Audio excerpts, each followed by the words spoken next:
Hey everyone, Mark here from the Depression Bully. So if I'm squinting, it's really bright. I'm just bringing the dog out for a walk and it's just really peaceful. I like to sit here and reflect. So what I want to talk about is actually steps to recovery and ways in which you have to be hard on yourself. It's only dawned on me sort of in the past couple of months, really, after a long-standing history and battle with depression and anxiety. I mean, the past 18 months, it got to a point where it was difficult for me to even function. And waking up in the morning feeling suicidal, and dreading the day. And actually, it got to a point last year where, I woke up every morning just filled with dread. Actually, I'm still sort of there. However, I understand it better now. But there's one thing that I'm doing now, and it's very hard to distinguish between the two. I am now treating my depression as a separate entity, something completely separate to me. So whenever I get scared, whenever I get anxious, whenever I'm in that place, or I get those thoughts of you're not good enough, you can't do this, what's the point, why even bother, you're gonna fail, that's the illness, guys. That is the depression talking. And there is a side to you which I know that wants to be better, that wants to be strong, and wants to be the person that you really are. And that's where you can start to build on getting towards recovery. Now, I've got a nickname for my depression. It's called Liam the Demon. And whenever Liam is about, I'm like, piss off, go away, you annoying twat.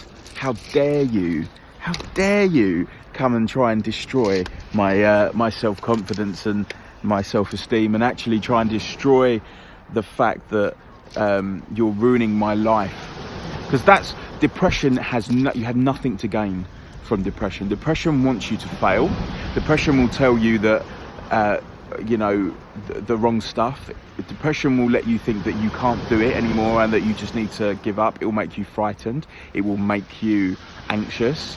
It will make you very scared. It will isolate you, and it takes over. So actually, when you have depression, it completely takes over your whole life. And it runs, your mind runs off your depression. Whereas actually, the brain is split into two halves. If you get the chance to listen to any books by Dr. Harry Barry, an Irish guy, he talks about having different parts of the brain. So the left side is the more logical part of your brain, the brain that can calm you down and think more rationally and see more realistically. The right side is the emotional, creative part, which often is where things run away with us. So you've got the head, which is your left side, and the heart, which is your right side. The minute I knew this, I was like, okay, wow. So thoughts come from different places, and I started to understand who I was. But the only way, guys, that I am going to head towards recovery permanently is by being hard on myself. You have to force yourself to do things, because nobody is going to come and save you. And the harsh reality is that that's the truth. In England, the NHS are overstretched. They don't have procedures in place to deal with mental health. And the only way that you are ever going to head towards recovery is by doing things for yourself. Like, I am putting myself in sort of quite fearful situations, I suppose, that Liam would want to try and drag me down again. I'm doing it because I'm like, no, you're not the person. You're not Mark. The depression is not Mark. I know what I want to head towards realistically, and I'm understanding the healthy habits and the unhealthy habits that I'm doing now. I'm nowhere near where I want to be, but I'm on the road. So just remember that, guys. Try and separate your depression from the real you.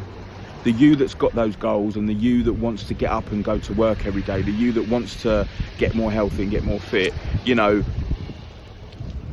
depression is lots and lots of demons, and it's not going to go away.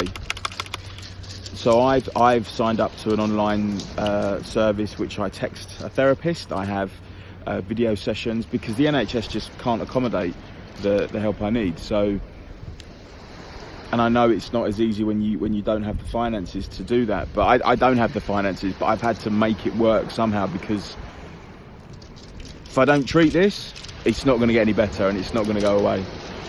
So that's my thought of the day, guys. Have a great one, whatever you're doing.